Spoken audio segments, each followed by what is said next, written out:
Jacob called Smitty wanting to meet in their damn alley again, so over came Smitty in a hoodie. He just looked like a librarian in a hoodie.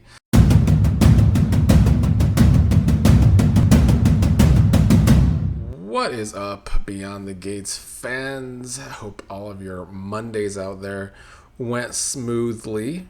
I don't know if today's episode went by too smoothly, but I mean, it wasn't the worst, but it also wasn't the best. I also feel like they spoiled the main parts of today's episode in the preview last week, so that kind of was a bit of a downer, unlike the excitement of the day. But let's just go through everything and probably get a rant out from me yet again about the failed character that is Vanessa. But let's start with Cat and Nicole having a conversation today.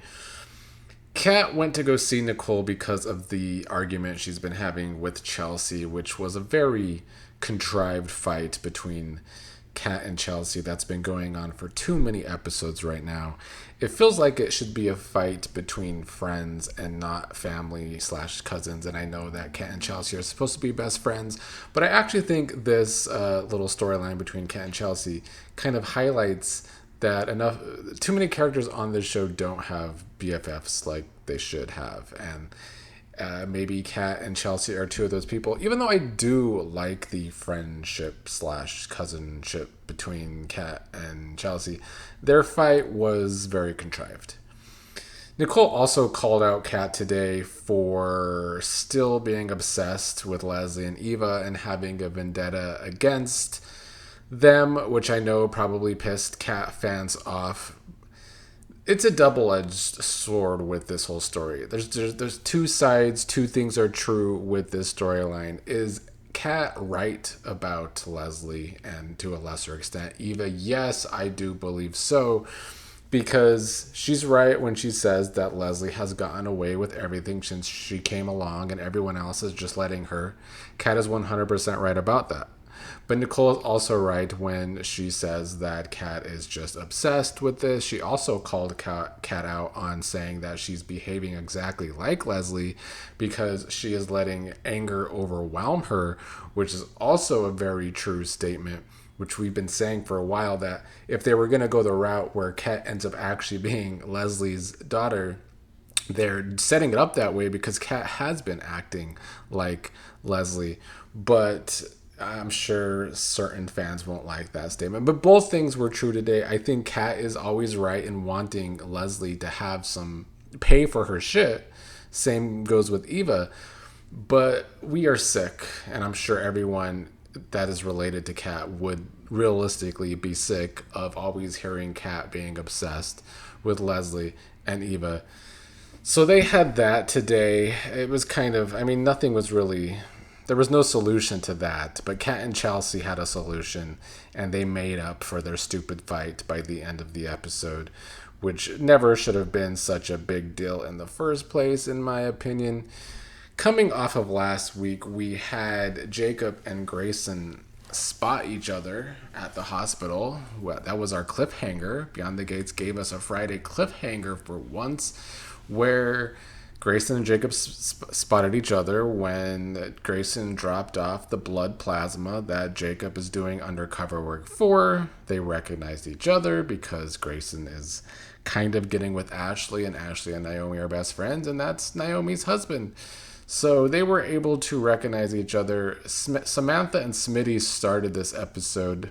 Smitty was going over an essay that Samantha was writing for school, since he's a writer and all, but then Jacob texted Smitty that he thinks he might be in trouble, which had Smitty very stressed out.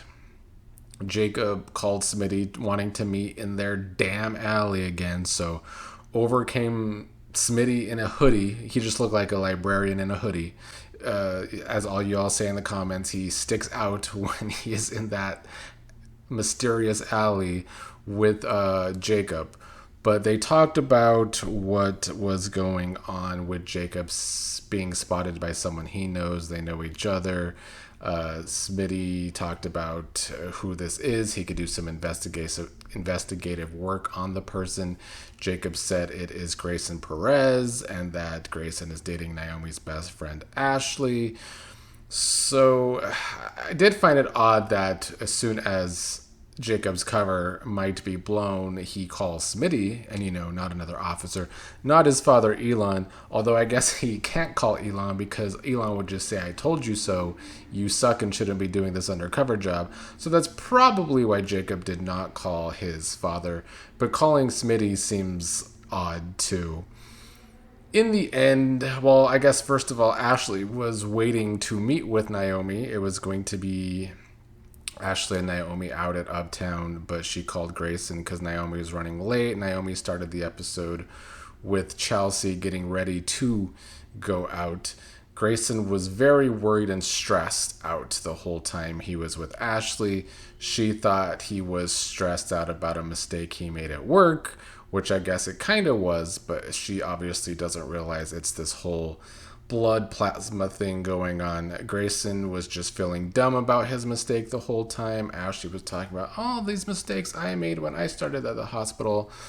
But Grayson was just taking a bunch of shots while Ashley was going on and on about burnout, and maybe Grayson has burnout.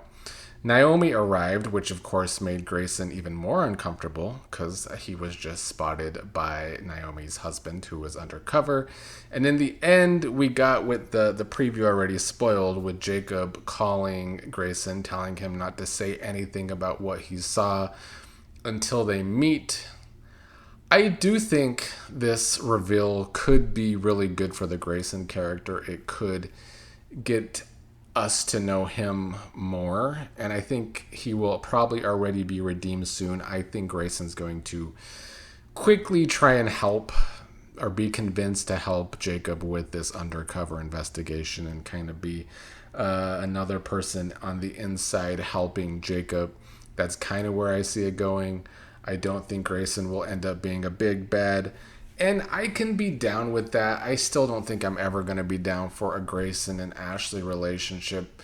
And it falls on the character of Ashley and not on Grayson. But that should be no surprise. I do think this Impaler storyline needs more stakes, though. Beyond the Gates in general is really missing stakes. I think that is what's missing from like 90% of the storylines, is that there's not enough stakes to actually make these stories seem important and exciting. And soap operas do need stakes, so I hope that they get that together.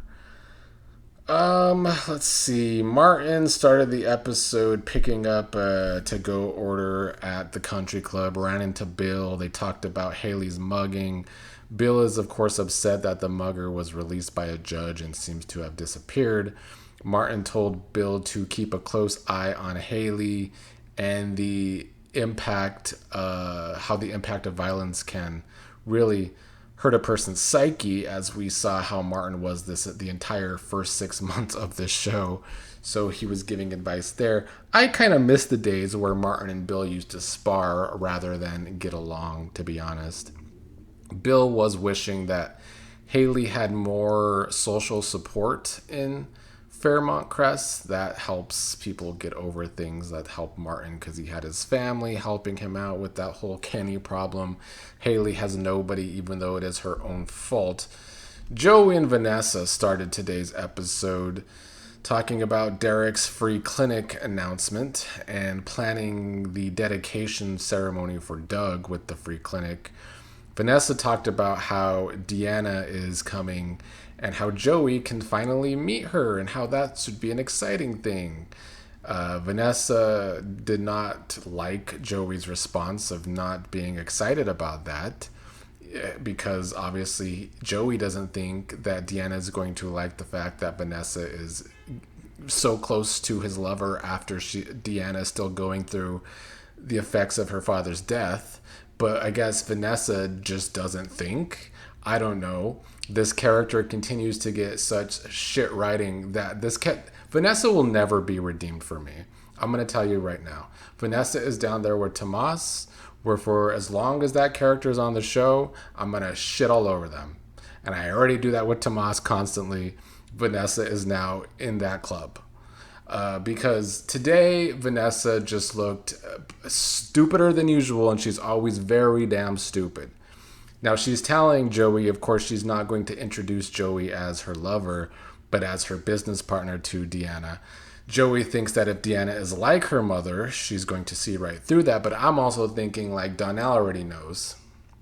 And Donnell and Deanna are brother and sister. You would think they probably would have already talked about that, but Vanessa didn't even seem to think about that today. And as the episode went on, in the early days when I reviewed this show, I used to be a little more vulgar. Vanessa brings it out of me again because Vanessa is a stupid ass bitch. Because as the further this episode went on, she has more characters try and tell her, you're not thinking, because she goes to Nicole. They talk about the double date that Vanessa's just so excited about with Joey. And I don't understand how, with the first 7-8 months of the storyline being Joey and Vanessa having an affair and Doug having his gambling problem. But during that storyline, Vanessa always knew that Joey was actually dangerous, and at one point had many threats for him of what she would do to bring him down if things went too far.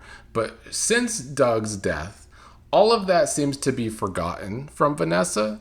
And I think it points to the bad writing with the story. And I think it also points to how far the stakes have fallen in this story too, where there is no longer stakes of Joey being found out that he's the one to kill Doug. Because how can we as an audience believe that Vanessa would actually give a fuck with the way that she acts with Joey these days? Vanessa just got more and more dumb as this episode went along. But it's no surprise because she is probably the biggest failed character on this show right now, in my opinion. And today only just furthered that for me. I hope Deanna lights her ass up. That might be the only somewhat payoff we could have for this story. But as I said in my Sunday preview, I don't trust this show to not quickly make Deanna stop being mean to her mother or start to like Joey like they did with Donnell. So it's going to be a wait and see process for me. The only other thing that happened today is that Bill did show up at the casino to talk to Joey. He asked about Joey's employee, aka Sammy, who's really Randy, and how Sammy and his wife are, and if there's anything that Bill should know about with them. As expected, Joey did play it off for Randy and Hayley. Bill was talking about how Hayley is so upset after this mugging and how Joey's guys can't find him. Bill not realizing that Joey already found the guy and didn't think he was the real mugger and sent him out of town. Bill told Joey about Hayley trying to hire Sammy as a personal bodyguard, which is something Joey did not know about. And Joey said that Randy is one of his best employees, which is kind of shocking coming from Joey if Randy's one of his best employees, but whatever. So Joey was going to find a different bodyguard for Bill, but Bill said he could hire his own, yada, yada, yada. Nothing was really revealed here as we kind of expected. It was kind of a fake out. Is Bill going to find out more about Randy and Hayley? Not quite yet. So that was today's episode. It was a slow Monday overall. Like, nothing moved too much. And I think the problem with today's episode is that the preview kind of gave away the main stuff that was happening today, which was Bill questioning Joey and Jacob calling Grayson. But Vanessa was the worst part of the episode and will probably continue to be that way because the writing for her is actually some really bad shit. Like, the writing for Vanessa doesn't make sense. She's done a 180 since Doug's death and have just gotten dumber, but it's made the storyline worse. And I don't know if the writers see it that way, but they should.